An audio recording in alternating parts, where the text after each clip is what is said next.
Retour sur Alsace 20, je vous le disais tout à l'heure, nous allons faire à présent un lien entre le jeu en ligne et les cyberdépendances. Nous sommes avec Clément Buttner, au Cap, ici à Mulhouse. Est-ce que la cyberdépendance, c'est quelque chose qu'on commence à ressentir maintenant? La cyberdépendance donc englobe non pas seulement la dépendance au jeu ou la pathologie au jeu, concerne également donc la cyberdépendance. Ça veut dire c'est la dépendance à l'écran, donc tout type d'écran, c'est-à-dire c'est les jeux vidéo, la télévision, le téléphone portable, Internet. Et donc nous prenons en charge depuis fin 2007 donc les personnes qui sont dans l'excès ou dans l'abus effectivement de ce nouveau type d'outils ou de médias. Est-ce qu'il y a un profil type du cyberdépendant? Il n'y a aucun profil type. Aucun. C'est-à-dire que toute personne, quelle que soit sa souche sociale, est concernée par cette problématique, jeune ou adulte. Alors le cyberdépendant qui va venir ici, au Cap, à Mulhouse, quels sont les services que vous allez mettre en place?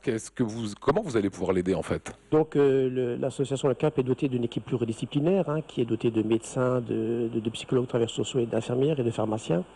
Donc au niveau de la cyberdépendance, c'est essentiellement de la psychothérapie. Donc il y a une prise en charge qui est assumée donc par le psychologue. La psychothérapie peut être familiale ou individuelle, c'est-à-dire que nous accueillons l'enfant ou tout seul ou la famille et l'enfant. À la demande des autorités européennes, la France s'est mise au diapason et a autorisé maintenant le jeu en ligne. C'est quelque chose que vous redoutez finalement? Je pense que dans les casinos, il y avait au moins cet avantage, c'est que la personne qui peut être dans l'excès peut être repérée, peut être conseillée par des spécialistes au sein des casinos.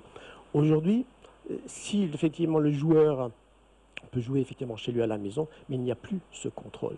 Et c'est là, je pense, que ça peut être un vivier important, effectivement, malheureusement, de nos futurs patients. Et on retrouve les mêmes affres que les drogues ou que l'alcool, c'est qu'on se referme finalement sur soi, c'est ce que vous dites, hein. Tout à fait, c'est qu'il faut savoir que le jeu pathologique est une addiction, c'est une maladie des émotions, que ni la volonté, ni la raison ne peuvent le contrôler. Au même titre que ce soit l'alcool, que ce soit les drogues licites et illicites. Que faire? Que dire aux gens qui nous regardent, qui ont peut-être des enfants ou eux-mêmes un comportement pathologique? Et je pense qu'il faut surtout en parler autour de soi. Et aux parents, ce qui est extrêmement important, c'est de regarder, pas de contrôler les enfants, mais de surveiller ce qu'ils font sur l'ordinateur, s'intéresser à eux, avoir un regard sur eux, quoi. Et ne pas les laisser à l'abandon, croire qu'il est sur son ordinateur, c'est quelque chose de, comment dire, pas de réconfortant, mais de rassurant.